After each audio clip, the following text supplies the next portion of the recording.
A gente vai falar hoje sobre o processo de habilitação do casamento civil. Então, como é que funciona, Nicolas? Pedro, o processo de habilitação ele é necessário para qualquer casamento que tenha o efeito civil, né? Na verdade, então praticamente todos, né? Porque exato. o que a gente faz na igreja também a gente precisa do casamento civil, né? Isso, a igreja quando dá o efeito civil é necessário também correr o processo no cartório antes, porque esse processo ele serve para averiguar a situação da pessoa, né? Então, E em quanto tempo? o processo tem que ser... O prazo máximo do processo, na realidade, são 90 dias antes da data do casamento. Então, se daqui 90 dias já for a data do casamento, a partir de hoje, você já poderia se dirigir ao cartório. Mas a gente sabe que, por exemplo, no seu caso, né, que você é mais requisitado e tudo, como é que as pessoas elas ficam sabendo antes de 90 dias se elas têm a sua data, né? Se a data delas está compatível com a sua agenda? No meu caso, o cartório no qual eu atuo, o Cartório Colorado, né, o site do cartório é casamento.cartoriocolorado.com.br, o casal tem acesso à minha agenda. Então, a agenda de casamentos externos, né, que a gente chama por diligências, fora do cartório, abre com 1 ano de antecedência.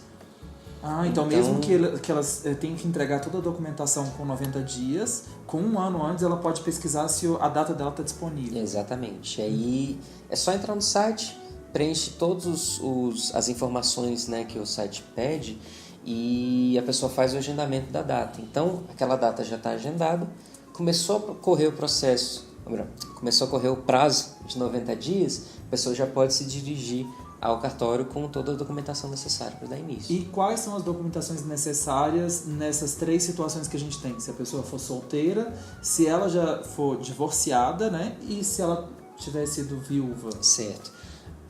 Tiver sido viúva, é isso? Não. For viúva. Só Sim, se é viúva uma vez. Também, né? Pode ser viúva uma vez? Não, pode ser viúva várias. Pode ser, Você não pode morrer e querer casar. Não dá. Complica um pouquinho. Então, no caso, seu ex-cônjuge tem que ter morrido pra você, né? Vocês entenderam. Doutor Nicolas, fale agora os documentos ou cale-se para sempre. Os documentos necessários para dar início ao processo de habilitação, nas 3 situações, são os básicos. Documento de identificação, então CNH, documento de identidade ou carteira profissional, independente do órgão que a pessoa atue, né, desde que válido, com foto. CPF é necessário e o comprovante de residência. Exatamente. Então, esses são os básicos, né? Exato. E das testemunhas é necessário o documento de identificação com foto. As testemunhas, então, não precisam de comprovante de residência? Não Elas é podem ser, inclusive, de fora da cidade, assim, de fora de Brasília? Pode ser de outro estado, sem problema algum. E aí, como é que faz? Quando eles dão entrada no processo, as testemunhas vão assinar só ao final do processo, é isso? No caso das testemunhas, existem 2 situações. Existem as testemunhas que atestam o início do processo de habilitação. Então, são as testemunhas que acompanham o casal no dia que eles vão apresentar a documentação, que a gente chama de, comumente, né, de dar entrada nos papéis. Por isso que pode ser qualquer pessoa no meio da rua. Assim, vem aqui, fulano. Exatamente. Já aconteceu isso no casamento da minha irmã, eu acho, inclusive. Pegou assim a primeira que falou, vem aqui. Vem cá, chega pra cá. E pode, não tem problema.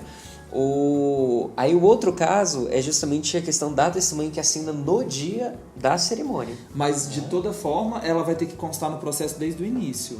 Não necessariamente, pode haver a alteração da testemunha.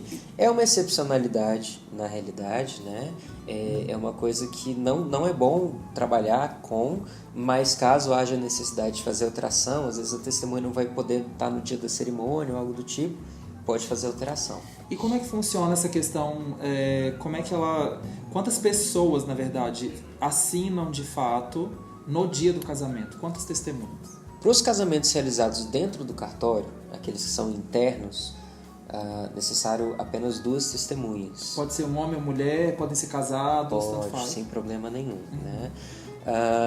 Para os casamentos por diligência, os realizados fora do cartório, os externos, são necessárias 4 testemunhas. E aí, nesse caso, o cartório, dependendo da dinâmica do cartório também, vai dar orientação ao casal de como é necessário apresentar a documentação. Então, antes de se dirigir ao cartório para apresentar a documentação, geralmente eu recomendo, liga para o cartório, ou manda mensagem, manda um e-mail, pergunta se é necessário as 4 testemunhas, se o seu caso for um casamento fora, né? Casamento por diligência, se for necessário as 4 testemunhas irem ao cartório. Porque às vezes o cartório, já para adiantar o trabalho, já pede que vá todo mundo, já apresenta a documentação e ali já acessa, né? E uma coisa que a gente não falou é a questão dos documentos que a pessoa, que ela se separou, né, que já é o segundo casamento, o que ela precisa levar, né? No caso da pessoa ser divorciada, de ambos, né? Ou um dos nubentes ser divorciado, é necessária a certidão com a averbação do divórcio. Então, antigamente tinha, né, a questão de separação de fato, separação de direito, né? Para aí sim se ter o divórcio. Não tem jeito.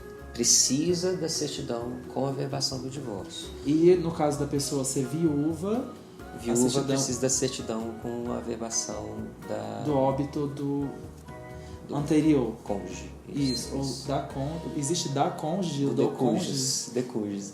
Não, cônjuge não tem gênero.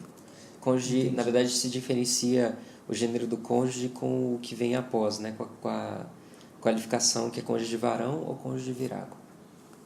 Que chique, gente. Tá vendo? Ouvimos música cultura com o Dr. Nicolas.